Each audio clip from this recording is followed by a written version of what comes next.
മറ്റു ചില വാർത്തകളിലേക്ക് ഒരു അപകട വാർത്തയാണ്. ഒഡീഷയിലെ പുരി ജഗന്നാഥ ക്ഷേത്രത്തിൽ തിക്കിലും തിരക്കിലും പെട്ട ഒരു മരണം.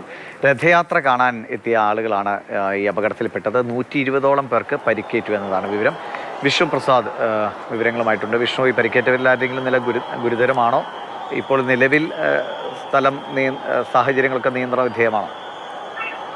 തീർച്ചയായും. കാരണം ഈ രഥയാത്ര നടക്കുന്ന സമയത്ത് പ്രതീക്ഷിക്കാത്ത രീതിയിൽ വലിയ ജനത്തിരക്ക് ഉണ്ടായി എന്നാണ് പറയപ്പെടുന്നത്. നേരത്തെ തന്നെ ഇതിനായുള്ള ക്രമീകരണങ്ങൾ പുരി ജഗന്നാഥ ക്ഷേത്രത്തിലെ രഥയാത്ര കടന്നു പോകുന്ന വഴിയിൽ നടത്തിയിരുന്നുവെങ്കിലും രഥയാത്ര പുറപ്പെട്ട ഉടൻ തന്നെ അവിടേക്ക് വലിയ രീതിയിലുള്ള ജനത്തിരക്ക് ഉണ്ടാവുകയും നിരവധി ആളുകൾ ആ തിക്കും തിരക്കും പെട്ട് ബോധരഹിതരാവുകയും ചെയ്തു എന്നാണ് പറയപ്പെടുന്നത്. പ്രതികൂല കാലാവസ്ഥയായിരുന്നു, നല്ല മഴയുണ്ടായിരുന്നു. അതുകൊണ്ട് തന്നെ ആളുകൾക്ക് നിൽക്കാനുള്ള സ്ഥലപരിമിതിയും അവിടെ നേരിട്ടിരുന്നു എന്നാണ് പറയപ്പെടുന്നത്. എന്തായാലും തിക്കും തിരക്കിലും പെട്ട് ഇത്തരത്തിൽ അപകടത്തിലായ അല്ലെങ്കിൽ ഇത്തരത്തിൽ ആശുപത്രിയിൽ പ്രവേശിക്കപ്പെട്ട ആളുകളിൽ കൂടുതൽ പേരും സ്ത്രീകളാണ് എന്ന വിവരം കൂടി പുറത്തു വരുന്നുണ്ട്. ഇതിൽ ആരുടെയും ആരോഗ്യനില സംബന്ധിച്ച ഒരു വിശദീകരണം ഇപ്പോൾ നൽകുന്നില്ല. എന്തായാലും പോലീസ് അതോടൊപ്പം തന്നെ ദേശീയ ദുരന്ത നിവാരണ സേനയും ചേർന്ന് തിരക്ക് ക്രമീകരിക്കുകയും തുടർന്ന് പരിക്കേറ്റ ആളുകളെ ആശുപത്രിയിലേക്ക് മാറ്റുകയും ചെയ്തു. ഇതിന്റെ ആശുപത്രിയിൽ പ്രവേശിപ്പിച്ച ഒരാളാണ് ഇപ്പോൾ മരണത്തിൽ കീഴടങ്ങിയതായുള്ള വിവരങ്ങളും പുറത്തു വരുന്നത്.